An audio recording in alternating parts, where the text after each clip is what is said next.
بسم اللہ الرحمن الرحیم۔ سیرت النبی، نسب نبوی صلی اللہ علیہ وآلہ وسلم کا سلسلہ زریں۔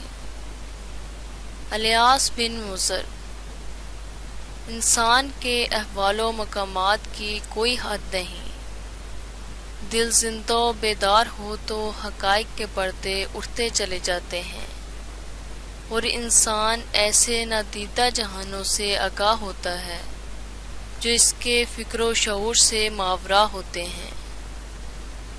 حیرت و استعجاب کے عالم میں وہ حسن و نور میں ڈوبی ہوئی ایسی اشیاء کا مشاہدہ کرتا ہے جو اس نے مادی آنکھوں سے کبھی نہیں دیکھی ہوتی، اور ایسے فردوسی نغمے سنتا ہے جو اس کے گوشت پوست کے کانوں نے کبھی نہیں سنے ہوتے۔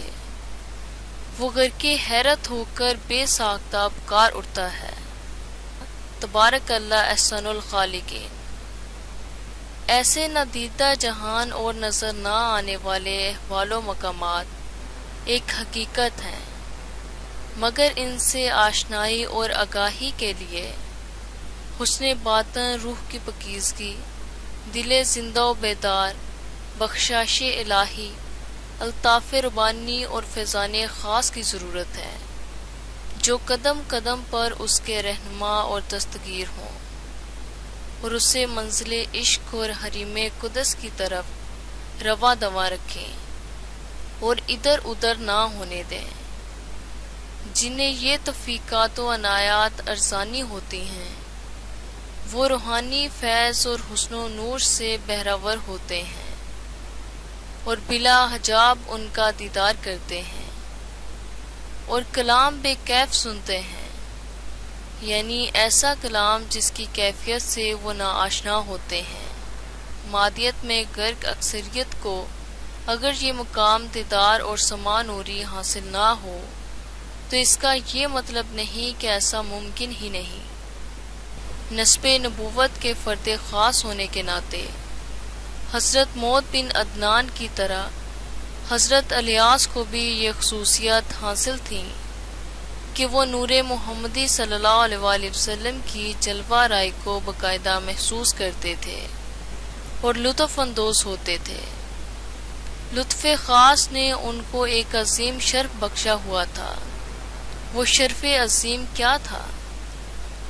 حج کے موقع پر جو تلبیہ پڑھا جاتا ہے، حضرت الیاس اپنی پشت سے اس کی آواز سنا کرتے تھے کہ نور محمدی وہ تلبیہ پڑھ رہا ہے۔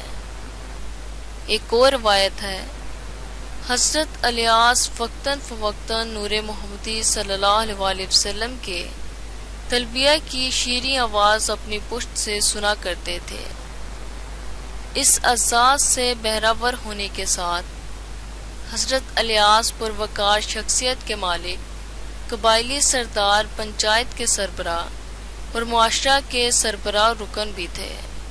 ان کے مشورے قول فیصل ہوتے تھے، جو کہہ دیتے قوم کے لیے قانون ہوتا۔ لوگوں کی نظروں میں وہ ایک ایسے مدبر حکمران، دانا و فہیم انسان اور دور اندیش قائد تھے جو صدیوں بعد پیدا ہوتے ہیں۔ اس لیے لوگ انہیں اپنے معاشرے میں وہ حیثیت دیتے تھے جو حکیم و با تدبیر اور تجربہ کار ہونے کے حوالے سے اپنے دور میں حکیم لقمان کو حاصل تھی، اور اہل عرب ان کی ایسی تعظیم کرتے تھے جیسے حضرت لقمان اور ان جیسے حکماء کی جاتی ہے۔ کنانہ بن خزیمہ بن مدرکہ بن الیاس۔ کنانہ حضرت الیاس کے پڑپوتے تھے۔ کنانہ اس تھیلے کو کہتے ہیں جس میں تیر جمع کر کے رکھے جاتے ہیں اور پھر بوقت ضرورت استعمال کیے جاتے ہیں۔ انہیں یہ نام اس لیے دیا گیا تھا کہ وہ اپنی قوم کے پشت پناہ و سہارا تھے۔ پوری قوم ان کے تدبر و شعور اور فہم و فراست پر بھروسہ کرتی اور ان کے زیر سایہ زندگی گزارنے میں عافیت، سکون اور امن و چین محسوس کرتی تھی۔ یہ وہ طریقی شخصیت ہیں جنہیں اولاد اسماعیل اور قریش میں سنگم کی حیثیت حاصل ہے۔ ان کی اولاد کو بنو کنانہ کہا جاتا ہے،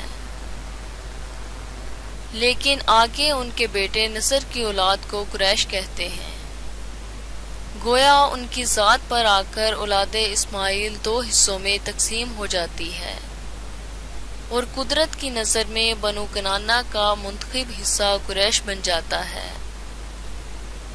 حضرت واصلہ رضی اللہ تعالیٰ عنہ روایت کرتے ہیں کہ حضور صلی اللہ علیہ وسلم نے فرمایا، بے شک اللہ تعالیٰ نے اولاد اسماعیل سے کنانہ کو اور کنانہ سے قریش کو منتخب فرما لیا تھا۔